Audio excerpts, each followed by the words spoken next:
Avant de créer le spectacle Mille mains et mille yeux, nous n'avions jamais tenté un projet aussi audacieux. Au début, nous l'avons fait en serrant les dents. C'était une nouvelle tentative audacieuse. Nous n'avions jamais essayé une forme de spectacle musical pour relier une histoire.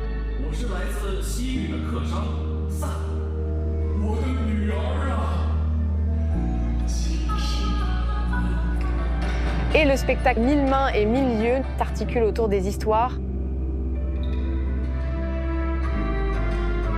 À l'origine, il y avait seulement 12 artistes dans notre danse Guanyin aux mille mains, car à l'époque, notre troupe ne comptait que 12 personnes. C'était juste un embryon. Le spectacle Mille mains et mille yeux de cette année retrace l'origine de l'histoire. Nous nous sommes inspirés d'un conte populaire. En réalité, le spectacle Mille mains et mille yeux est le fruit des efforts de longue date. Certains de nos artistes sont des personnes malentendantes. Ils interprètent des rôles importants, ils font de leur mieux pour mémoriser ces dialogues. En écoutant encore et encore, on se penchait même sur les haut-parleurs pour mieux écouter afin de saisir le rythme et l'intonation. Ces efforts nous ont assuré du succès du spectacle Mille mains et mille yeux.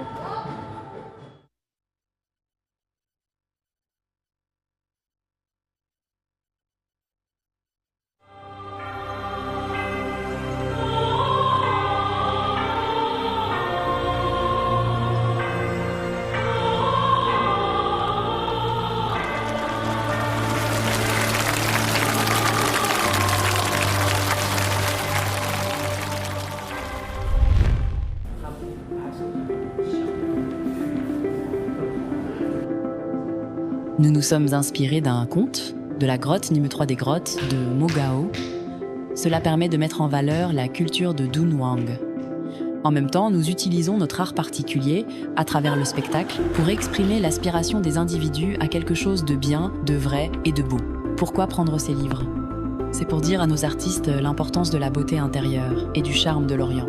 Comme des sculptures de Dunhuang, bien que les mains abîmées, on peut y voir la beauté dans les mouvements. Plus important encore, il faut faire comprendre à nos artistes ce que représentent les détails dans la danse. Cette danseuse s'appelle Wei Jingyang. 2025 marque sa 18e année au sein de la troupe des artistes handicapés de Chine. Autrefois, pour elle, sourde, la danse était un rêve hors d'atteinte. Jusqu'en 2005, à l'âge de 10 ans, elle a vu à la télévision la danse Guanyin aux mille mains de Tai Lihua. Une graine de rêve a alors été semée. Aujourd'hui, Wei Jingyang suit la lumière allumée par ses aînés. Déployant sa vie dans un monde silencieux, avec ses pas de danse, elle écrit un chapitre tout aussi éclatant de floraison. Madame Tai Lihua n'est pas seulement notre chef, elle est plutôt comme une mère pour nous. Dans la vie quotidienne, elle nous aide souvent. Par exemple, si nous avons un problème avec nos appareils auditifs, elle contacte immédiatement le fabricant pour nous en acheter de nouveaux afin que nous puissions écouter clairement la musique. À la télévision, on ne voit peu être pas Madame Tai Lihua dans le spectacle car elle est toujours en coulisses, elle nous accompagne tout au long du spectacle. Nos niveaux d'audition varient. Certains ont du mal à suivre le rythme. Madame Tai Lihua est toujours là, à côté de nous, en agitant ses mains pour nous aider à saisir le rythme. Parce que tu l'as vue, tu penses alors qu'elle est mon modèle et qu'elle représente des rêves que je poursuis. En réalité, ce qui nous inspire chez elle, c'est qu'elle fait ce qu'elle est censée faire. En réalité, elle veut que toutes les personnes handicapées, nos frères et sœurs, poursuivent leurs rêves sur ce chemin.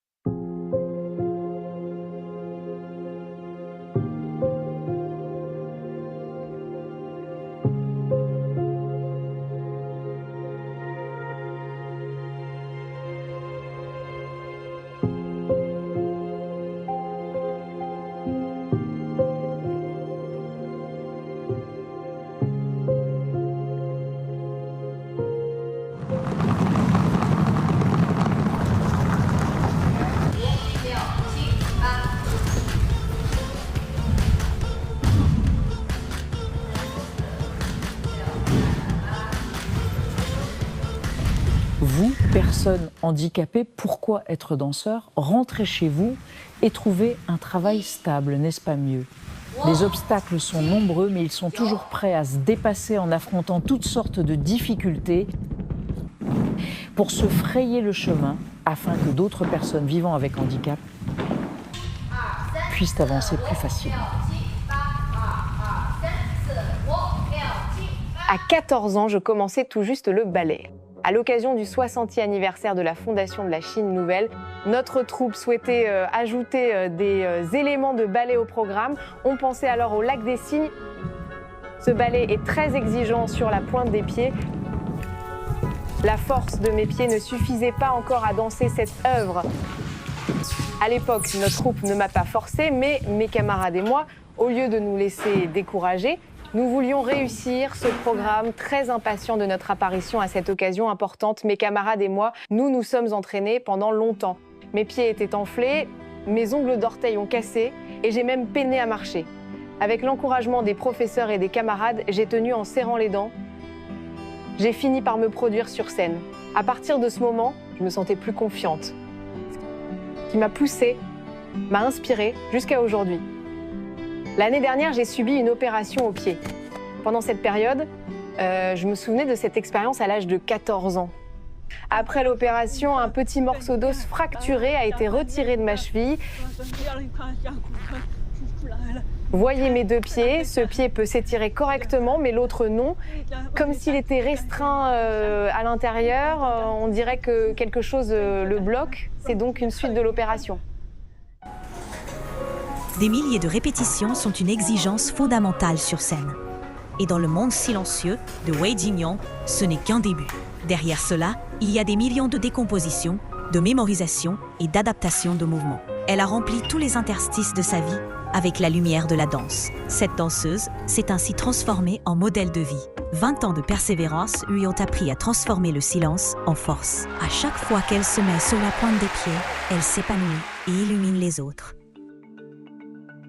Je me souviens de ma première exécution de la danse L'âme du pont. C'était à l'âge de 15 ans. En un clin d'œil, cela fait 15 ans que je danse. À 30 ans, pour une danseuse, c'est l'âge de la maturité technique. Je concentre désormais toute mon attention sur la formation de nouveaux artistes, en les aidant à se familiariser avec la scène et à s'entraîner. Je les accompagne aussi dans la vie quotidienne. Le plus important, c'est la répétition du spectacle 1000 mains et 1000 lieux. En réalité, je ressens une grande responsabilité en moi. Pour se tenir sur la même scène, Wei Jingyong et ses camarades doivent parcourir un chemin plus long et plus ardu. La véritable perfection ne réside pas dans la technique, mais dans l'instant où tous les danseurs respirent au même rythme et partagent le même sort.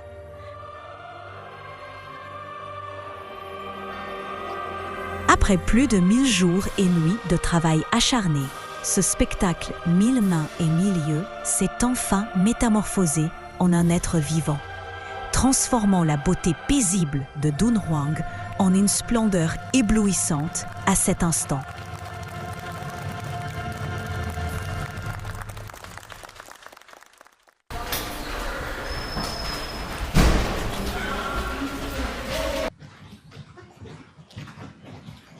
S'il vous plaît, tout le monde. Quand vous dansez, dansez avec émotion. Faites attention aux détails des mouvements. Beaucoup d'entre vous dansent comme ça, les détails, les choses que Madame Tai Liwa nous répète, les émotions venant du cœur. Dansez avec émotion. Compris? Allez, bonne continuation, la répétition est finie. Allons-y. Allons-y.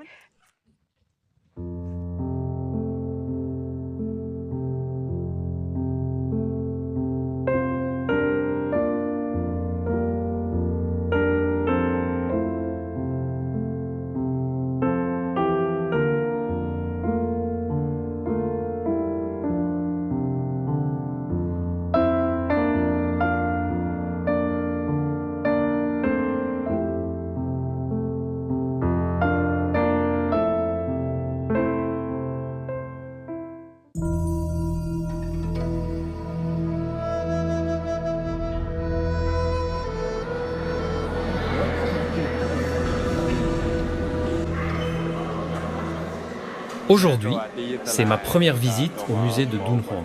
C'est ta deuxième fois. Tout à l'heure, ma chérie m'a fait un cours. Elle m'a expliqué l'évolution de 1000 mains et 1000 lieux. Et si, chérie, parle-nous de tes ressentis. Vas-y.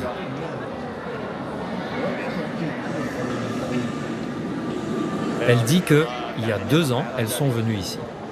Le programme Guanyin aux 1000 mains s'est inspiré des fresques d'ici. Alors elle trouve que le destin est quelque chose de merveilleux. Elle est un peu émue. Et ensuite, nous devons nous rendre à une représentation cet après-midi. Alors dépêchons-nous d'aller voir ailleurs.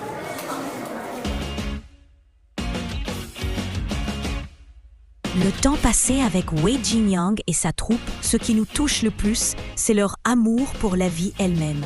Leur passion et leur énergie surpassent même celle de chez nous. Comme tous les jeunes, ils sont aussi pris par la famille, la carrière et les angoisses de l'avenir. Mais la scène est devenue leur moyen le plus puissant de répondre à la vie.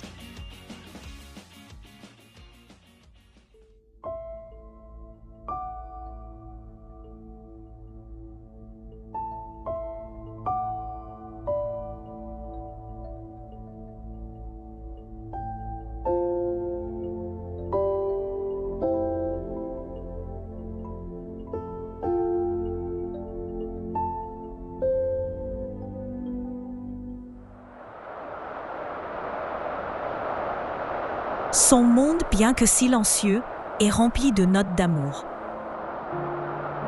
Wei Jingyang prouve par la danse que la force de la vie ne réside pas dans ce que l'on possède, mais dans la manière dont on s'épanouit. Sa beauté, silencieuse, est pourtant capable d'impressionner le monde.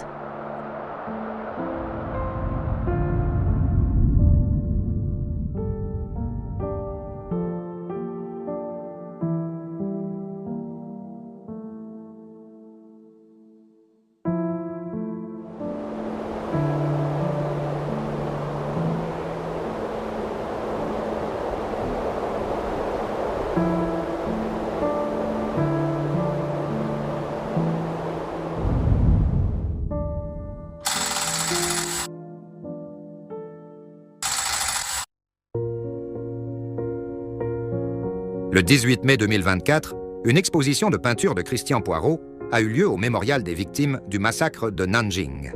L'exposition révèle en couleurs la vérité historique de la brutalité de l'armée d'invasion japonaise en Chine et exprime aussi l'amour d'un artiste français pour la Chine et son amour pour la paix.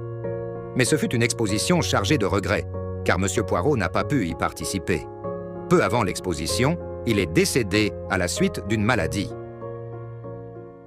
J'espère que mon père sera toujours reconnu comme peintre de la paix, car c'est au cœur de ce lien profond qu'il a su tisser avec l'histoire de la Chine, une histoire qui, bien qu'appartenant au passé, continue de marquer les esprits des Chinois aujourd'hui. C'est à travers ses œuvres dédiées à la paix et son empathie pour la douleur laissée par la guerre qu'il a reçu le titre de citoyen d'honneur de la ville de Nanjing. C'est certainement cette identité dont il est le plus fier, car la paix est une valeur inestimable, vraiment inestimable. Mon père s'est battu pour la paix dans le monde, à sa manière, et j'espère que chacun pourra comprendre son langage artistique et percevoir, à travers ses toiles, sa vision du monde.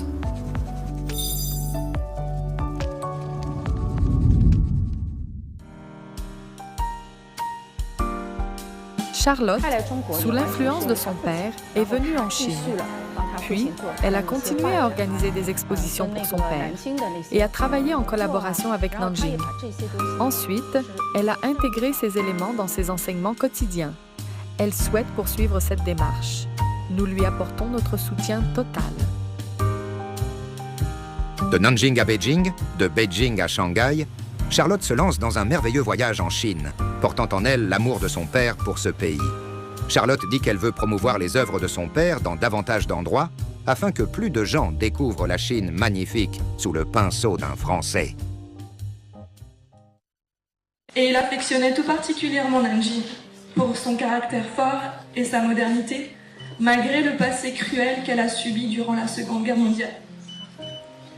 Christian était très fier d'être citoyen d'honneur de la ville et d'avoir un atelier artistique en son nom. Peintre de cœur, peintre de la paix et peintre de la couleur. Ce fut pour lui une grande souffrance de réaliser l'œuvre Atrocité qui dépeint la cruauté des soldats japonais envers le peuple chinois. Mais en même temps, ce fut une libération une fois la toile achevée. C'est la raison pour laquelle il l'a également appelée délivrance. Nous espérons de tout cœur que cette collaboration continuera grâce aux œuvres de Christian. Que ces tableaux ne cesseront jamais d'émouvoir les gens et de transmettre un message de paix dans le monde, et que sa volonté de créer une toile de la couleur en Chine puisse se réaliser à l'aide de votre soutien.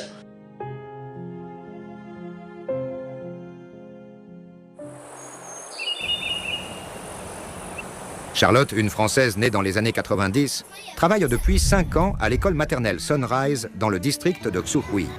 Charlotte nous dit que la Chine lui a offert beaucoup plus de possibilités. Évidemment, elle poursuit la transmission de l'amour pour la Chine, hérité de son père. En quelque sorte, l'affection de son père pour la Chine a progressivement évolué pour devenir la sienne.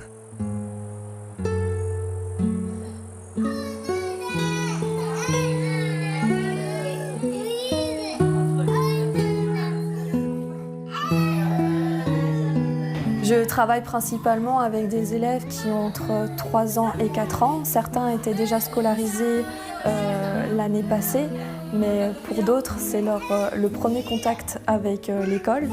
Donc il y a beaucoup de défis. Il y a énormément d'élèves qui pleurent le premier mois, les parents leur manquent. Et donc notre rôle, c'est de faire en sorte qu'ils se sentent à l'aise à l'école, qu'ils se sentent rassurés et qu'ils aient envie de venir, et peu à peu de remplacer cette peur qu'ils ont avec la joie de venir à l'école.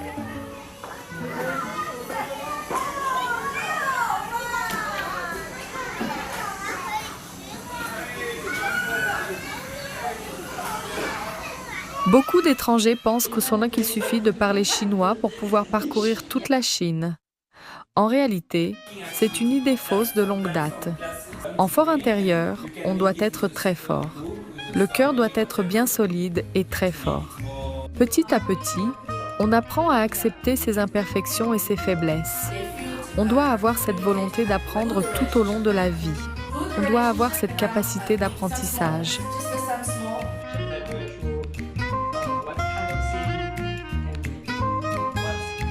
Pendant qu'elle bossait et vivait en Chine, Charlotte s'est rendue compte de l'importance de la maîtrise du chinois pour sa carrière, ainsi que pour ses efforts de promotion des œuvres et de l'idéal de la paix de son père. Elle s'est aussi donné un joli nom chinois, Xia Meng.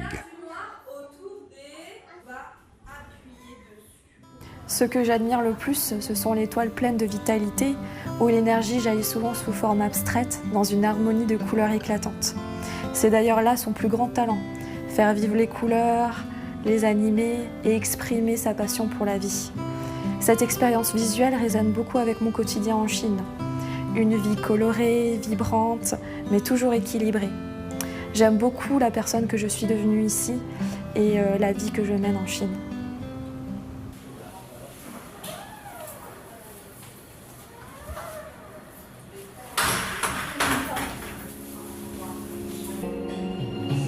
L'équilibre. Chaque existence recherche un équilibre. Charlotte cherche aussi sa propre tranquillité. Elle dit qu'elle connaît la Chine grâce à son père. Ici, elle constate le développement rapide de la Chine. Elle éprouve aussi la douceur et l'harmonie. Elle voyage beaucoup en Chine. Elle essaie beaucoup de choses. Elle s'efforce de s'intégrer à la vie ici. En même temps, elle trouve que la Chine l'embrasse à sa manière.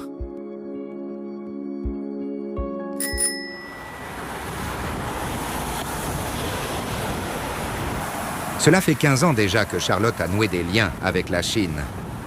Elle se souvenait encore de cette merveilleuse sensation éprouvée lors de sa première visite en Chine. Elle se souvenait aussi très bien de chaque mot que son père lui disait en Chine. Elle a fait de son logement une galerie pour les œuvres de son père.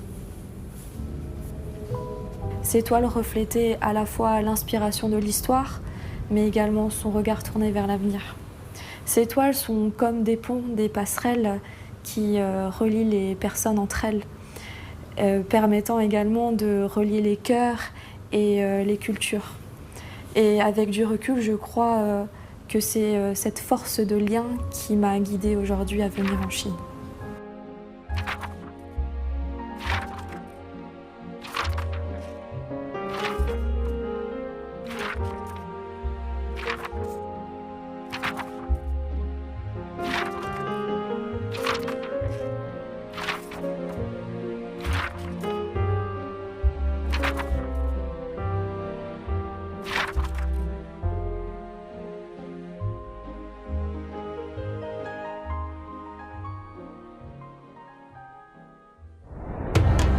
Les grottes de Kizil, un vestige millénaire, reposent sur les falaises imposantes du Xinjiang.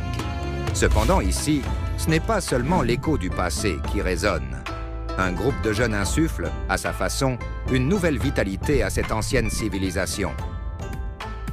Mon arrivée aux grottes de Kizil est le fruit du hasard. On pourrait même parler d'un concours de circonstances.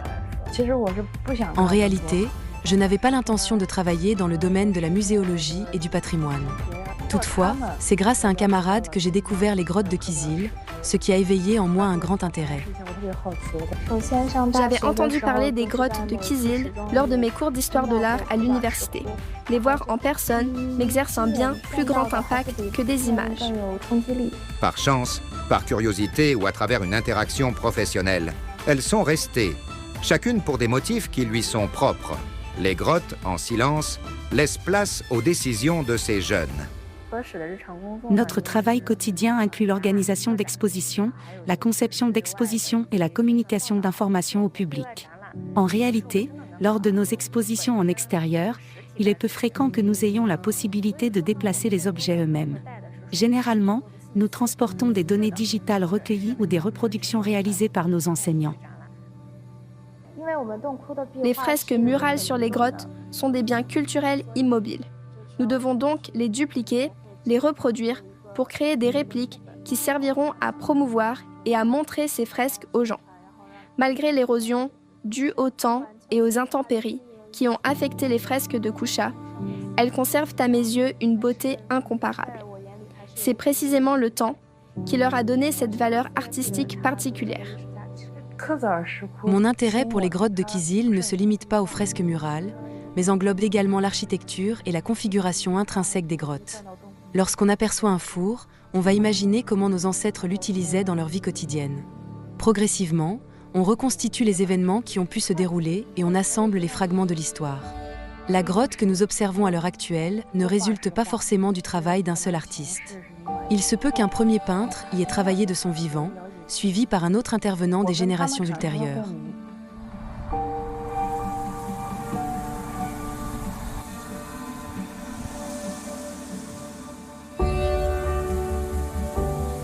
Ma première exploration d'une grotte remonte à mon arrivée en mars 2021.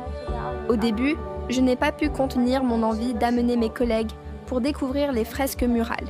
Elles produisent des effets divers sous différentes conditions d'éclairage, ce qui m'a vraiment impressionnée. Et quand on s'en approche de près, on ressent cette étrange impression de pouvoir dialoguer avec les ancêtres. Lors de notre travail de reproduction, nous laissons en quelque sorte l'empreinte de notre génération tout en manifestant différentes conceptions esthétiques. C'est de cette manière que nous préservons le passé, tout en y intégrant notre propre innovation.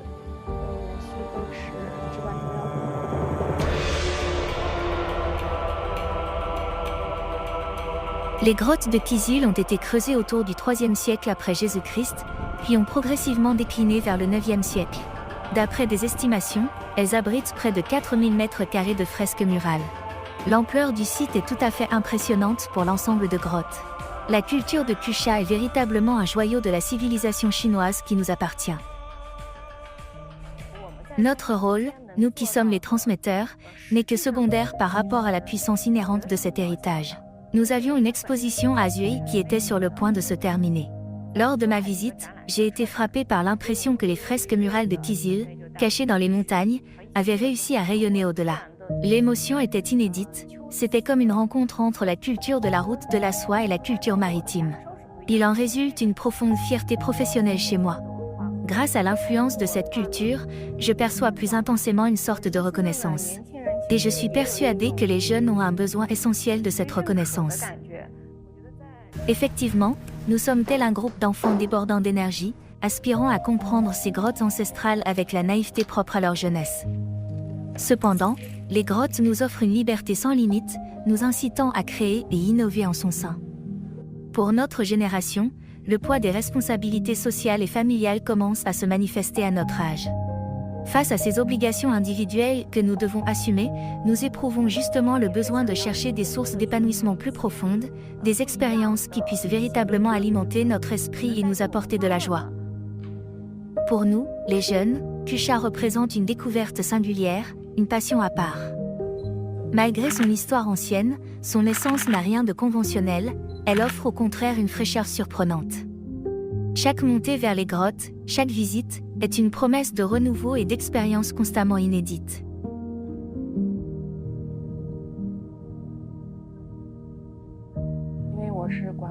Je suis chargée de gérer une partie des données pour l'Institut des grottes de Kizil.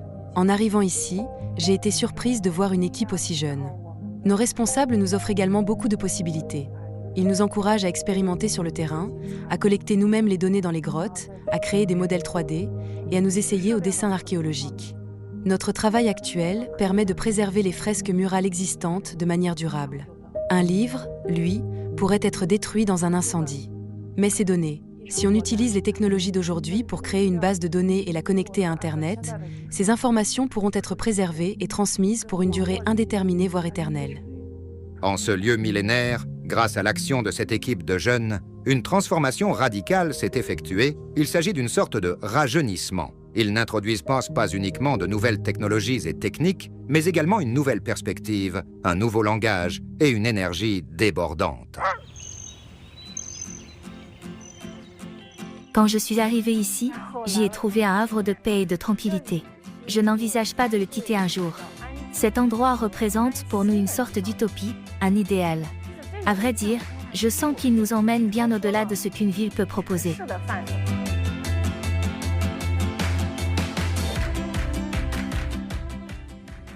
Il m'arrive parfois d'éprouver de la monotonie et de l'isolement. Par contre, le travail que je fais me procure un véritable sentiment de satisfaction.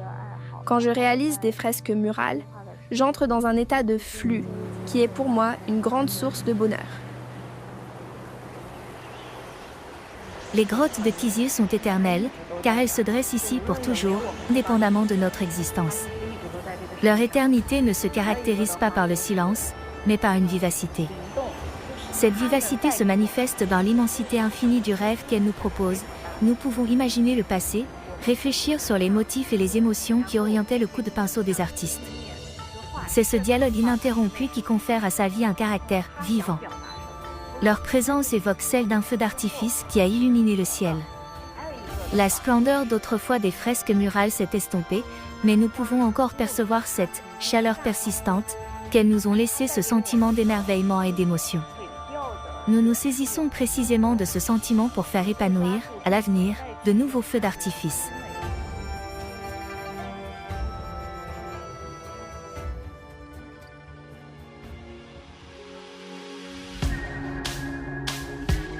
La création constitue l'essence de la jeunesse, la transmission, la mission de l'époque. Les grottes millénaires débordent de vitalité pour l'éternité.